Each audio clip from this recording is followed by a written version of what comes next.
Assalamualaikum warahmatullahi wabarakatuh. Nama saya Nurul Amira binti Azmi. Bersama ahli kumpulan saya iaitu Nurul Nadira dan Nurul Bahira. Kami daripada kelas B5 iaitu daripada kumpulan 7. Kami akan membentangkan tugasan 3 bagi subjek EDUP 3053 di bawah bimbingan Encik Riza Ahmad Nizam bin Abdul Rauf. Tugasan yang kami perlu lakukan ialah menerangkan tentang model reka bentuk pengajaran Azure. Berikutnya, mari kita lihat apa itu model Azure. Baik, okey.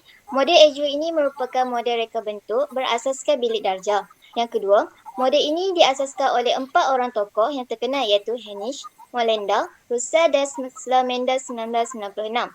Model ini membantu guru dalam merancang PDP dengan baik dan lebih berkesan. Tambahan pula, dalam model ini, ia mengandungi 6 peringkat yang diwakili oleh 6 akronim iaitu berasaskan model Azure. Okey, baiklah. Seterusnya kita lihat peringkat-peringkat yang terdapat dalam reka bentuk Azure. Baiklah, peringkat yang pertama ialah Analyze Learner iaitu analisis pelajar.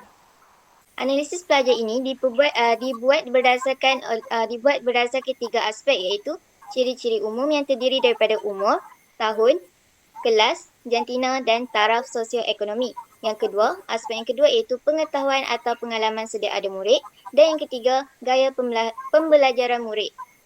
Ini merupakan contoh analisis pelajar yang telah dibuat iaitu kumpulan sasaran yang dipilih ialah murid tahun 4 cerdik di Sekolah Kebangsaan Air Panas iaitu mengandungi seramai 30 orang pelajar yang terdiri daripada 17 orang murid perempuan dan 13 orang murid lelaki.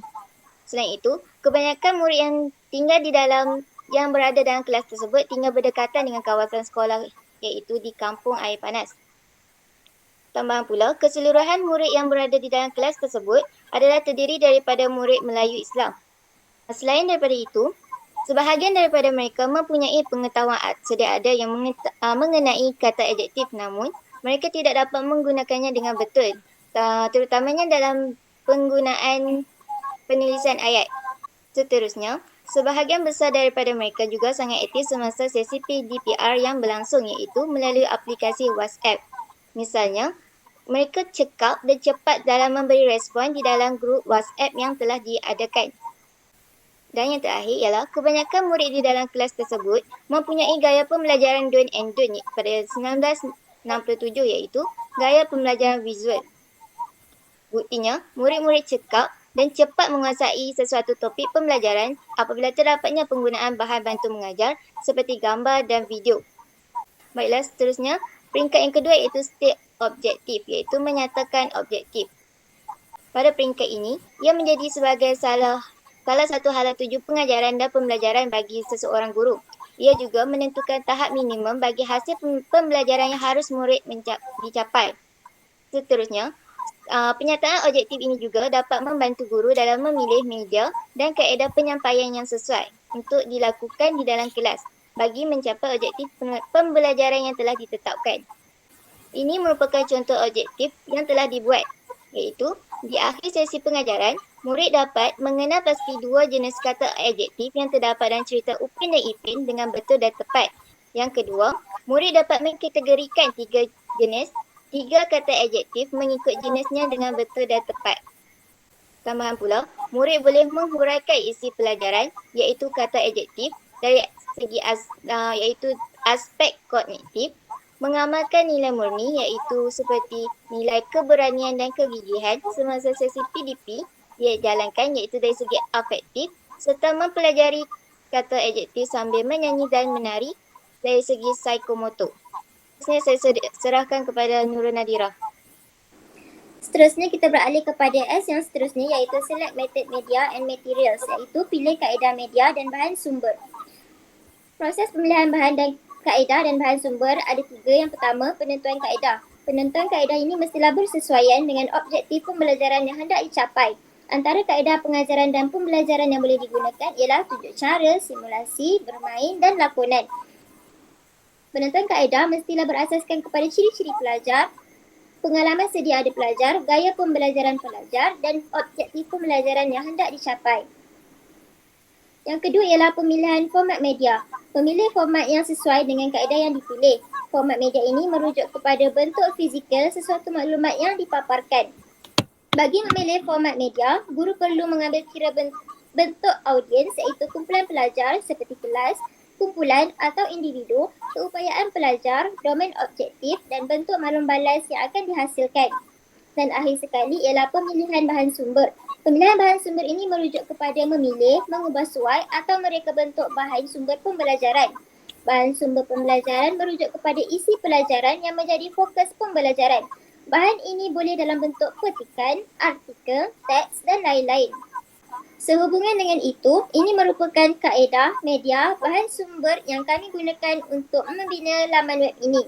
Penggunaan teknologi yang kami pilih ialah Google Sites iaitu berkaitan kata adjektif tahun 4.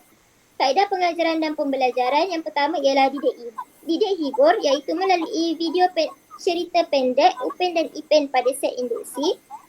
Seterusnya ialah soal jawab, kuis dan latih to be berkaitan kata adjektif dan akhir sekali ialah kaedah main sambil belajar iaitu elemen permainan bahasa melalui aplikasi WordWall. Media pengajaran yang digunakan ialah grafik definisi dan jenis kata adjektif, audio iaitu rakaman suara dalam video nota kata adjektif, video UPEN dan IPEN pada set induksi dan video berkaitan nota kata adjektif serta animasi kartun. Bahan sumber pembelajaran bagi menghasilkan Google Site kata adjektif ini ialah yang pertama ialah buku teks Bahasa Melayu tahun 4, yang kedua buku kerja Bahasa Melayu tahun 4, yang ketiga YouTube dan yang terakhir ialah aplikasi kuis WordWall. Kita beralih kepada akronim seterusnya iaitu Utilize Media and Materials iaitu menggunakan media dan bahan sumber. Terdapat 5 tindakan bagi memastikan kejayaan penggunaan media dan bahan sumber. Yang pertama, semak atau pratonton atau kaji bahan sumber sebelum digunakan di dalam kelas. Tindakan ini dapat membantu guru memastikan bahan tersebut betul-betul sesuai dengan kumpulan pelajar, objektif pembelajaran dan pembelajaran, tidak mengandungi unsur sensitif dan berada dalam keadaan yang baik. Yang seterusnya, guru mestilah menyediakan bahan untuk penggunaan di dalam kelas. Dalam hal ini, guru perlu mengumpul dan menyediakan semua kelengkapan yang perlu bagi kegunaan guru dan pelajar. Yang ketiga, menyediakan persekitaran yang sesuai untuk penggunaan dengan merujuk kepada penyusunan media dan bahan sumber agar mudah dicapai, diambil atau dilihat. Yang keempat, sediakan pelajar untuk mendapatkan manfaat daripada bahan sumber dengan menyediakan set induksi menarik, memotivasikan dan terancang bagi menimbulkan rasa ingin tahu pelajar untuk terus belajar. Akhir sekali, menyediakan pengalaman pembelajaran bagi pelajar apabila guru berjaya memilih kaedah dan teknik penyampaian yang sesuai. Sebagai contoh, guru boleh menggunakan slide, projektor overhead, gambar dan sebagainya untuk menarik perhatian pelajar kepada penyampaiannya. Berikut merupakan penggunaan media dan bahan sumber dalam Google Site yang telah kami bina. Yang pertama ialah video UPEN dan IPEN yang dipaparkan sebelum memulakan sesi pengajaran dan pembelajaran iaitu pada set induksi. Penggunaan video UPEN dan IPEN pada set induksi ini adalah bertujuan untuk menarik perhatian dan minat murid-murid untuk melayari Google Site yang telah kami bina. Bukan itu sahaja, ia juga dapat menimbulkan rasa ingin tahu pelajar terhadap topik yang akan dipelajari. Video ini diambil dari sumber YouTube. Yang kedua ialah tayangan video nota kata adjektif yang diberikan selepas penerangan definisi dan jenis-jenis kata adjektif. Tayangan video ini disertakan dengan audio bagi setiap penerangan dan contoh yang telah disediakan. Dengan adanya video ini dapat membantu murid mengenali jenis kata adjektif dengan lebih mendalam melalui contoh-contoh yang diberikan. Penghasilan video ini adalah berdasarkan buku teks Bahasa Melayu tahun 4. Seterusnya kita beralih kepada grafik. Grafik yang telah kami sediakan ialah grafik berkaitan definisi dan jenis kata adjektif yang dipaparkan pada bahagian nota kata adjektif untuk memberi pengetahuan awal berkaitan kata adjektif kepada murid-murid. Penggunaan grafik dapat membantu memudahkan pemahaman murid berkaitan sesuatu konsep. Penyediaan grafik juga adalah berdasarkan buku teks Bahasa Melayu tahun 4. Seterusnya beralih kepada kuis. Kuis yang disediakan selepas murid menonton video UPEN dan IPEN di set induksi. Kuis yang disediakan ini adalah berkaitan kata adjektif yang terdapat dalam video UPEN dan IPEN. Kuis ini dapat memberi gambaran awal berkaitan topik yang hendak dipelajari melalui laman web yang dihasilkan. Seterusnya, terdapat 2 kuis berkaitan kata adjektif iaitu teka silang kata dan padankan kata adjektif yang disediakan pada bahagian aktiviti di akhir sesi pengajaran dan pembelajaran. Penguasaan dan pemahaman murid berkaitan kata adjektif akan dapat diuji melalui keputusan kuis ini. Kuis dijalankan melalui aplikasi WordWall. Dan akhir sekali, terdapat 2 animasi kartun yang kami gunakan dalam Google Sites ini bagi menghilangkan rasa bosan dan jemu ketika melayari laman web ini. Saya akan meneruskan pembentangan tentang Azure dan akan menyambung tentang Require Learner Participation and Evaluate and Revise. Apa itu Require Learner Participation? Okey, Require Learner Participation ini ialah pembelajaran yang menghasilkan perubahan tingkah laku yang kekal dan melibatkan pelajar untuk beraktiviti atau berfikir secara aktif. Seperti yang kita tahu, pada era modernisasi ini, teknologi ini dapat membantu kita untuk mengekal keterlibatan murid dalam pembelajaran. Contohnya, menggunakan gambar, video atau media yang lain. Mari kita lihat tentang pelibatan pelajar dalam pembelajaran. Okey, pertama sekali, di dalam perisian ini terdapat video pendek Upin Ipin. Ujian pengetahuan sedia ada, nota kata adjektif, iaitu surat pembentangan dan akhir sekali melalui aktiviti teka silang kata dan aktiviti padankan kata adjektif. Okey, pertama sekali mari kita lihat pelibatan murid dalam video pendek Upin Ipin. Okey, melalui video pendek ini, rasa seronok dalam diri murid-murid ini dapat ditonjolkan. Hal ini kerana animasi kartun yang popular iaitu Upin Ipin digunakan dalam perisian ini. Seperti yang kita tahu, tayangan tentang kartun Upin Ipin ni selalu ada di kaca TV semasa di rumah dan tidak menjadi sesuatu yang asing kepada murid-murid. Dengan adanya video pendek ni, perasaan ingin tahu murid tentang kata adjektif ni dapat dicetuskan kerana video tersebut disertai dengan audio yang dapat memberi pemahaman yang lebih baik berkenaan topik tersebut. Justeru itu, peranan audio membolehkan murid mendapatkan dan memahami maklumat yang lebih cekap kerana murid ini mempunyai kebebasan untuk mengawal kelantangan mengikut keperluan. Kombinasi antara video dan audio membolehkan murid mengulang kembali video tersebut jika mereka terlepas pandang perkara yang penting di dalam video tersebut. Seterusnya, pelibatan murid dapat dikekalkan dengan adanya ujian pengetahuan sedia ada. Ujian ini dapat membantu menunjukkan kefahaman murid tentang kata adjektif daripada video pendek Upin Ipin tersebut. Kefahaman murid dapat diukur melalui kuis ini. Jika murid mendapat markah yang rendah, murid akan merasa tercabar dan ingin melakukan semula kuis tersebut.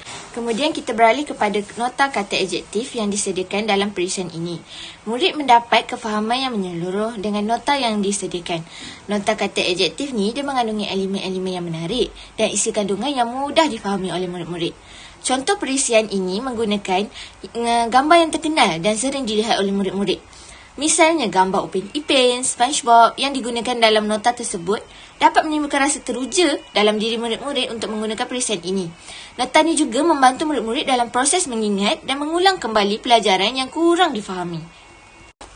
Akhir sekali, pelibatan murid dalam pembelajaran juga dapat dikekalkan dengan adanya permainan bahasa secara atas talian yang menggunakan aplikasi WordWall. Okey, aktiviti teka silang kata dan padankan kata adjektif ini dapat membantu murid-murid dari segi menghilangkan rasa bosan dan meningkatkan kefahaman murid setelah menggunakan perisian. Setiap soalan yang diberikan telah ditetapkan masa supaya murid dapat bersedia dan berfikir dengan pantas bagi menjawab soalan tersebut. Secara tidak langsung, aplikasi ini dapat meningkatkan tahap kognitif murid-murid tentang tajuk kata adjektif dan sekaligus meningkatkan kefahaman murid-murid. Okey, seterusnya kita akan beralih kepada Evaluate and Revise. Apa itu Evaluate and Revise? Evaluate and Revise ni ialah penilaian dan semak semula yang merupakan langkah terakhir dalam model Azure ni.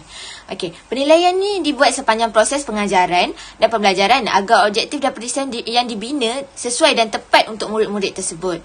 Penilaian ni dibuat menggunakan penilaian secara formal iaitu ujian. Terdapat dua ujian yang diberikan sebagai penilaian bagi murid-murid untuk menilai perisian yang dibangunkan, iaitu ujian pra yang diberikan sebelum murid menggunakan perisian dan ujian pasca diberikan setelah murid selesai menggunakan perisian tersebut.